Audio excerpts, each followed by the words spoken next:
ఒక్క మాట చెప్తా లాస్ట్. 2024లో చాలా మంది కన్ను మూస్తే 2025 కూడా నీకెందుకు ఇచ్చాడో తెలుసా?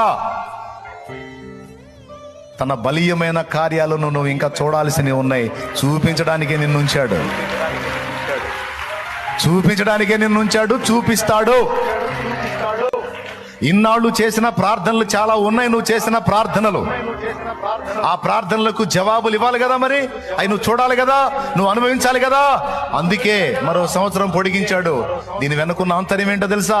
చాలా కారణాలు ఉన్నాయి. అందులో ఒక కారణం ఈసారి ఎప్పుడన్నా చెబుతా, నిన్ను మళ్ళీ నూతన సంవత్సరంలోకి ఎందుకు నడిపించాడో చాలా కారణాలు ఉన్నాయి. అందులో ఒకటి, నీ ప్రార్థనలకు, ఇన్నాళ్ళ నీ ప్రార్థనలకు ఇది మొదలు జవాబులు చూపించడానికి నీకు ఒక ఇయర్ని పొడిగించాడు ఆయన. నాకు ఒక ఇయర్ని పొడిగించాడు, సంవత్సరాన్ని పొడిగించాడు. ఇదే నమ్మాలి.